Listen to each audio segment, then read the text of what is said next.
Well, hello, IDS 105 students, and welcome to week 5 in your IDS 105 class and here in the IDS 105 learning community. This week, we're going to talk about communication strategies to navigate conflict, which ties directly into all the concepts you're going to be covering and learning about this week. In addition to working on your assignments, you have a discussion assignment and you have your very last project draft. We're going to do an overview of that project part 4. As always, your experience here at Southern New Hampshire University is important to us. It's our policy and practice to create an inclusive and accessible learning environment.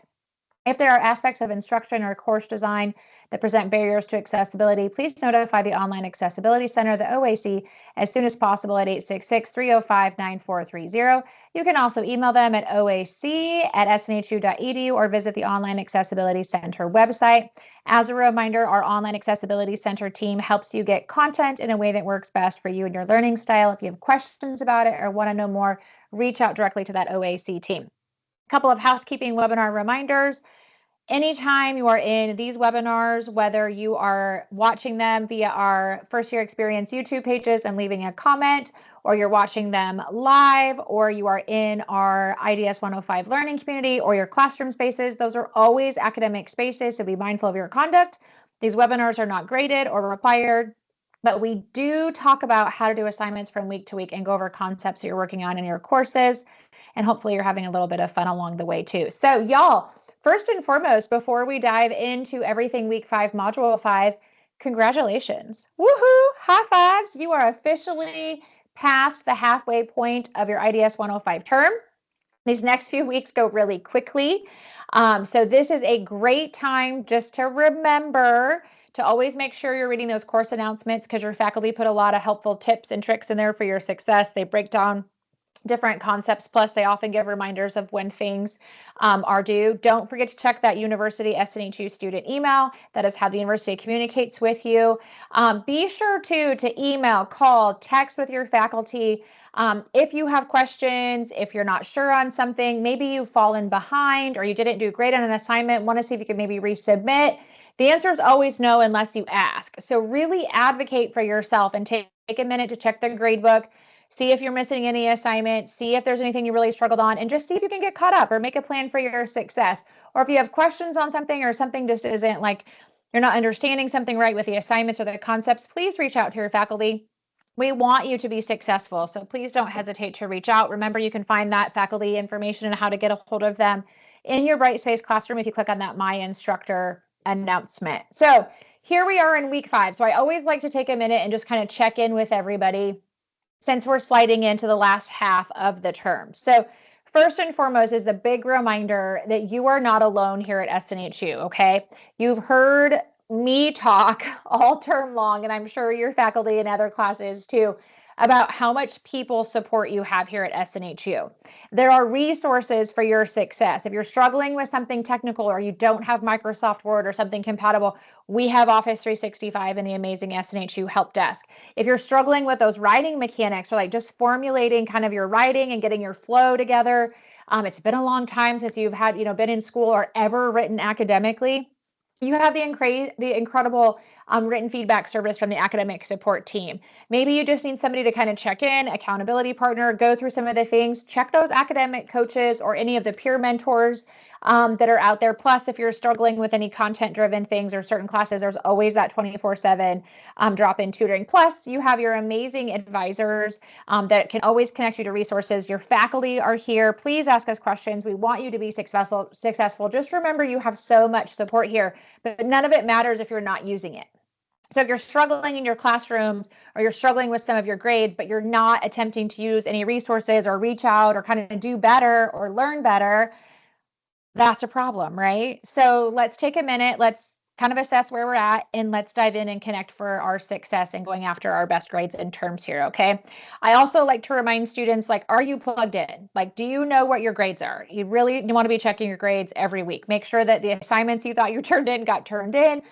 Faculty have that 7-day window to do grades. So if you don't see something or something doesn't seem right, like always reach out to your faculty, ask them. That's who can see your stuff.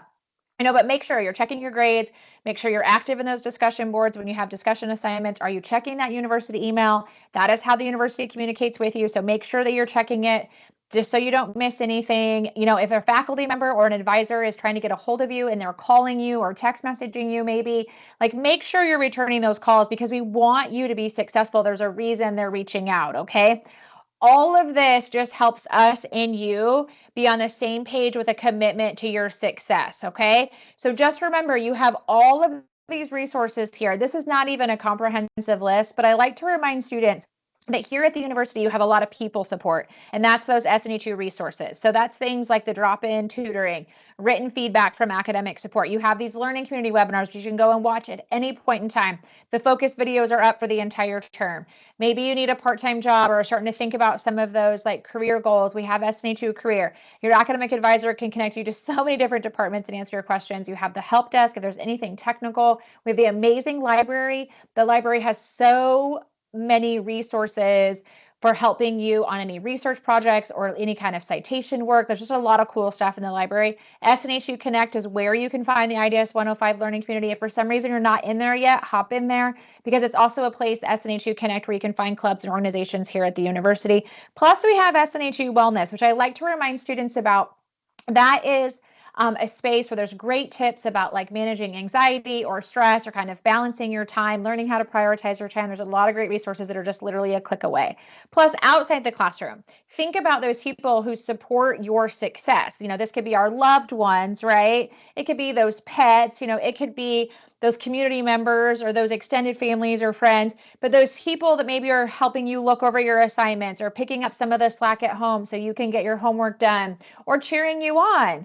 Those are the people you just want to remember and thank them. Like, take a minute and be like, hey, thank you. I really appreciate you. It goes a long way. But also just like keep those people close to you because when those days aren't so great, it's awesome to have those people that can help pick you back up. Okay. So you have a lot of time left in the term. The term goes fast, I feel like, after the halfway point, but you have a lot of time left in the term. So again, let this be your reminder. If you have struggled on something, you've missed something, or you need to catch up, this is your reminder to get with your instructor or your advisor and see if you can get a plan made for your success, okay? So just a quick recap about week 5, module 5. You have your very last project draft you're going to be working on this week. It's the very last section, part 4. It's all about communication strategies to navigate conflict. As always, those project drafts are due by Sunday or before, and then you have a discussion assignment this week. Initial post due Thursday, responding to at least 2 of your classmates by Sunday. Y'all, do not miss the discussion assignments. I tell you this all the time because I am not joking when I say that if a student doesn't do an initial post here or there, or they don't respond to classmates, those are major points that you're missing, and it can definitely be the difference in a letter grade. So don't do that. Take the time to plan your week. Make sure you get that initial post, answering those series of questions by Thursday and get those classmate responses. You just have to respond to 2 other peers by Sunday or before, and then project draft due by Sunday. A couple of just reminders about the assignments. For that project draft, there is a template. It's a Microsoft Word document. If you don't have Microsoft Word or something compatible for your project draft, you want to make sure that you get that. You do get Office 365 for free as an SNHU student. You can find that underneath the help area in your classroom, and then just scroll down to Office 365 and other software, okay? Video note submissions are absolutely not permitted for the project drafts or any pieces or parts of the project.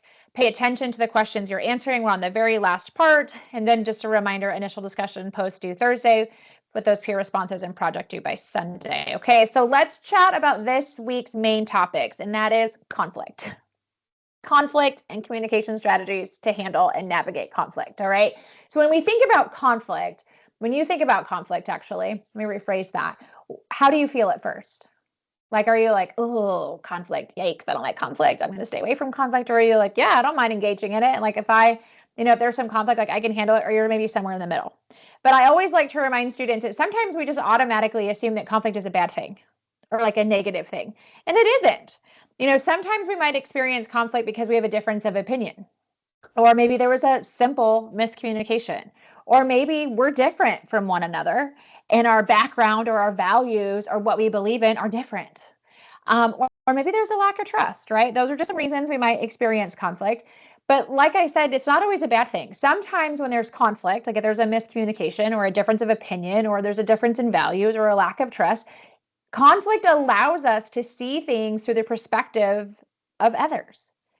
there's been many times in my life, I'm sure you guys have had this happen, where maybe there's a miscommunication and you're like, oh, I learned something new today. Either how to communicate with this person or like, oh my gosh, I had no idea you felt that way, right? Or maybe they are somebody that their background is different than me or their like beliefs are different than me. We might just learn some things or be able to see it through their lens and understand where they're coming from. It opens up the opportunity for feelings and thoughts to be seen or heard. We can learn a lot more about each other, and it can also help us solve issues or problems because sometimes if everything's just going like as normal and there's never any conflict, sometimes things are being buried, which are going to be a problem later, right? So when we think about conflict, think about yourself and like how you handle conflict. What are some of the experiences or situations that you have been in where there's been conflict and either you've learned something or you understood something about somebody else or even yourself? I know for me, when I think about conflict, I would rather sit down in person with somebody and talk about something than like text message or, anything like that, or even on the phone. I would rather be like, hey, let's get together, like, let's chat this through. But like I have people in my life, my husband and my friends that are like, yeah, that's like a quick phone call or like a quick text message. I'll handle this. And I have others that are like, oh, I don't want to be any part of it. So kind of think about like, how do you handle conflict? What are your feelings about conflict? And then think about the experiences that you've had in your life, or maybe a book you've read, or like a show that you watch, or a movie, as we kind of work through the concepts this week and apply them to your discussion assignment and your project draft assignment. So you do have a discussion assignment this week. Again, initial post due Thursday. Respond to at least 2 of your classmates by Sunday. You are answering these 3 questions. 1, what is one example of a conflict situation you have seen in films, television shows, or books? So you want to give that example. And then you want to answer, how could you apply any restorative practices in the situation? You're going to learn about restorative practices in your module reading. And then how could being vulnerable, having an open mind, and considering others help with navigating the conflict identified in the situation that you picked in number 1? Okay, so those are the 3 questions for your discussion. This week for the project draft, it's your very last one. So remember back in week 2, you picked a scenario or you created your own scenario. And you use that same scenario in week 2, week 3, and week 4 to answer the questions. You're going to still use that same scenario, whether it was school, workplace, or personal, or you created your own, to answer the questions that are here for your very last project draft, communication strategies to navigate conflict. Remember, when you're answering these questions, think about your own experiences. Think about what we've been talking about or learning about in the classroom, and think about your scenario. I always tell students it's really helpful to like use examples and details to answer the questions. You can make things up that are relevant to your scenario or relevant to the questions if it helps you answer what it is asking of you, okay? So for question 1, you want to describe the components of the conflict that is represented in your chosen scenario, okay? So like if, for example, if we use that school scenario, remember the student's kind of upset because the advisor said like, maybe you shouldn't work anymore, maybe you should go to part-time, and the student's like, wait, like that's kind of a problem, So talk about the components of that. Why is that a conflict? If you created your own, what is the conflict? If you have personal or workplace or personal, what's the conflict? Explain it in detail. Question 2, describe different interpersonal communication strategies that you could use to help resolve the conflict in your scenario. 3, choose a communication strategy to resolve the conflict. Include an explanation of why you chose that strategy. So remember, you have to pick a communication strategy, but also explain it.